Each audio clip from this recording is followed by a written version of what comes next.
ये सत्ता विमर्श का YouTube चैनल है। अब आप किरण राय से 9 बजे 9 खबर सुनिए। जगन्नाथपुरी में रथ यात्रा की परंपरा नहीं टूटेगी। सुप्रीम कोर्ट ने इसकी इजाजत देते हुए कहा है कि मंदिर कमेटी राज्य सरकार और केंद्र सरकार के कोऑर्डिनेशन में मंगलवार को यात्रा निकाली जाए, लेकिन लोगों की सेहत से कोई समझौता नहीं होना चाहिए। अगर हालात बेकाबू होते हैं तो ओडिशा सरकार यात्रा को रोक सकती है। इससे पहले सुप्रीम कोर्ट ने 18 जून को रथ यात्रा पर रोक के आदेश दिए थे। चीन के मुद्दे पर पूर्व प्रधानमंत्री मनमोहन सिंह ने कहा है कि देश की सुरक्षा, रणनीति और सीमाओं के मुद्दे पर प्रधानमंत्री नरेंद्र मोदी को सोच समझकर बयान देना चाहिए। मनमोहन के इस बयान पर पलटवार करते हुए भाजपा अध्यक्ष जेपी नड्डा ने कहा है कि मनमोहन सिंह का बयान सिर्फ शब्दों का खेल है। मनमोहन के कार्यकाल के आखिरी 3 सालों में चीन ने 600 बार घुसपैठ की थी। गलवान घाटी में हिंसक झड़प के बाद चीन की सरकारी मीडिया ग्लोबल टाइम्स ने लिखा है कि प्रधानमंत्री के रूप में नरेंद्र मोदी के बयान ने चीन पर आरोप लगाने का नैतिक आधार ही खत्म कर दिया। निश्चित रूप से ये बयान तनाव कम करने में बहुत मददगार होगा। पीएम मोदी ने सर्वदलीय बैठक में बयान दिया था कि न तो कोई हमारी सीमा में घुसा और न ही किसी ने हमारी पोस्ट पर कब्जा किया।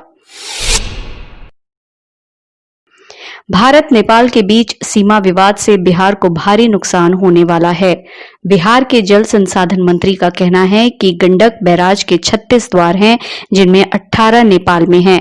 भारत के हिस्से में पड़ने वाले फाटक तक बांधों की सफाई और मरम्मत का काम हो चुका है, लेकिन नेपाल के हिस्से में पड़ने वाले बांध को मरम्मत से रोका जा रहा है।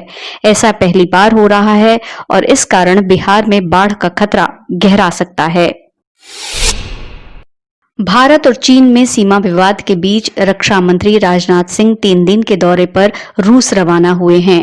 दोनों देशों के बीच रक्षा और रणनीतिक साझेदारी पर चर्चा होने की उम्मीद है। साथ ही Bharat S-400 triumph anti missile system की डिलीवरी में तेजी लाने के लिए रूस पर दबाव डाल सकता है।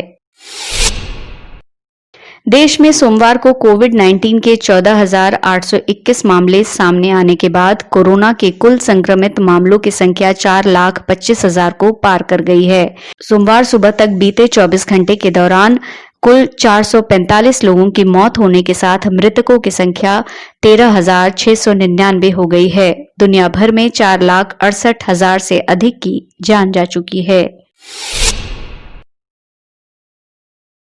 उत्तर प्रदेश स्थित कानपुर के सरकारी बाल संरक्षण गृह में 57 बच्चियों के कोरोना पॉजिटिव और 7 बच्चियों के गर्भवती होने पर सियासत तेज हो गई है।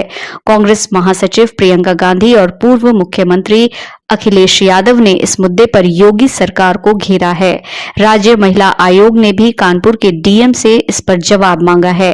कानपुर के बाल संरक्षण गृह को सील कर सैनिटाइज किया जा रहा है। रूस के राष्ट्रपति व्लादिमीर पुतिन ने कहा है कि अगर वोटर्स संवैधानिक बदलाव को मंजूरी देते हैं तो वे एक और कार्यकाल के लिए विचार कर सकते हैं। संवैधानिक बदलाव को लेकर 25 जून से 1 जुलाई तक देश भर में वोटिंग होगी। पुतिन का कार्यकाल 2024 में खत्म हो रहा है। अगर संविधान में संशोधन हो जाता है तो राष्ट्रपति के रूप में पुतिन 6 साल के लिए 2 बार राष्ट्रपति बन सकते हैं। कोरोना वायरस के महासंकट के बीच घरेलू और अंतर्राष्ट्रीय बाजार में सोने की कीमत ने रिकॉर्ड ऊंचाई हासिल कर ली है। घरेलू बाजार में 24 कैरेट गोल्ड ने प्रति 10 ग्राम 48,300 रुपए का नया रिकॉर्ड बनाया है। निवेशक इस दौर में गोल्ड को निवेश के लिए सबसे सुरक्षित मान रहे हैं। फिलहाल के लिए इतना ही। देखते और सुनते रहिए सत्ता विमर्श।